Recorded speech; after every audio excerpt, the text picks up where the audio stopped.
سوف نتعرف سويا في هذا الدرس على إحدى الخصائص الجديدة لهذا الإصدار من الفوتوشوب، وهي كيفية ضبط اختصارات لوحة المفاتيح أو الكيبورد شورت كاتس. وللتعرف على كيفية ضبط هذه الشورت كاتس نذهب إلى القائمة Edit، ثم نختار الأمر كيبورد شورت كاتس، وبالضغط عليه تظهر لنا النافذة الخاصة به، ونجد بهذه النافذة العديد من الخصائص الخاصة بهذا الأمر.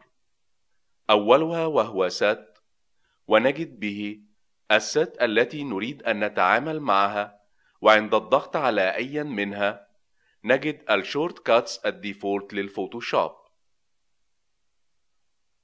ولإنشاء نيو set نقوم بالضغط على هذا الأيقون المسمى Create a New Set، وبالضغط عليه تظهر لنا نافذة نحدد بها اسما لهذه الست، ثم نضغط Save فيظهر لنا اسم السات الجديدة كما نرى.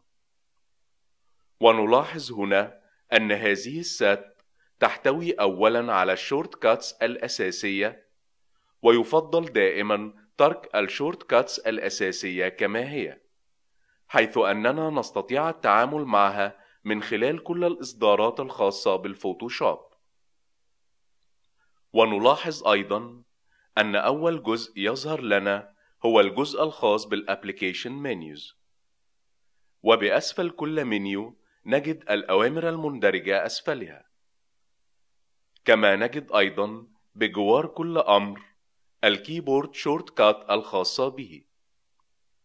ونلاحظ وجود أوامر ليس لها شورت كات، ولإضافة شورت كات لأي أمر نقوم بالضغط في هذا الجزء الخاص بهذا الأمر، ثم نبدأ في وضع الشورت كات، وذلك بالضغط على المفاتيح الخاصة.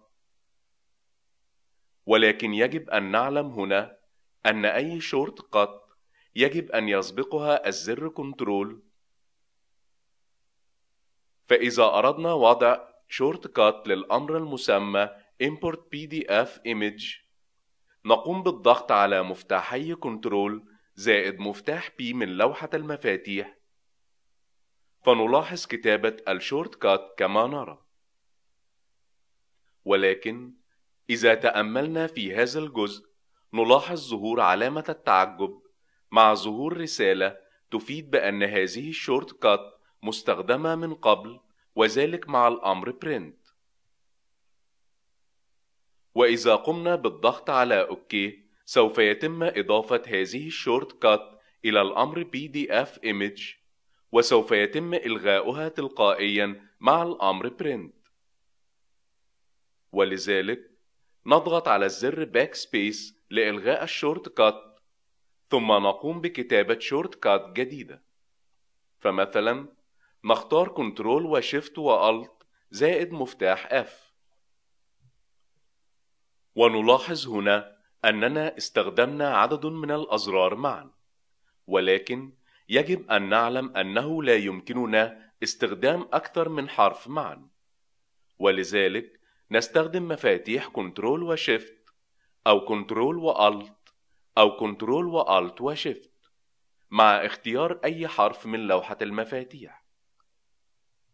وبالضغط على مفتاح Enter من لوحة المفاتيح يتم إضافة الشورت كات الجديدة بهذا الشكل، وعند الضغط على Save يتم حفظ التعديلات.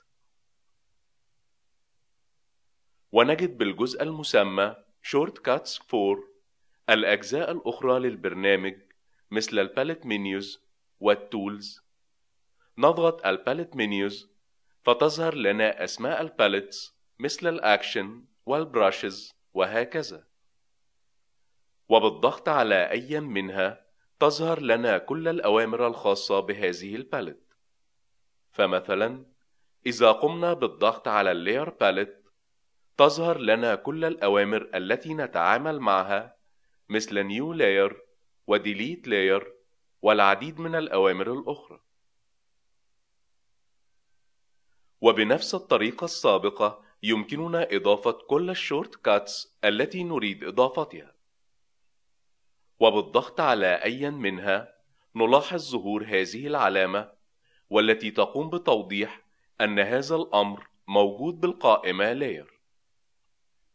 ويجب أن يكون نفس الشورت كات المستخدم مع القائمة Layer مستخدم مع هذا الأمر في اللاير باليت. وإذا قمنا بإضافة شورت كات جديد فسوف يتم التعديل تلقائيا في نفس الأمر في القائمة Layer. فمثلا إذا قمنا بإضافة شورت كات للأمر المسمى New Layer Set ثم قمنا بالضغط على مفتاح Enter، يتم إضافة الشورت كات كما نرى. ولإزالة أي شورت كات نقوم بالضغط عليه ثم نضغط على الأمر Delete Shortcut، فيقوم البرنامج بإزالته كما نرى.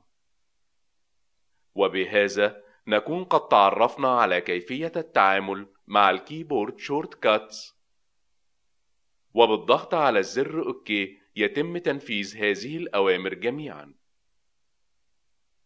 وبذلك نكون قد انتهينا من شرح هذا الدرس.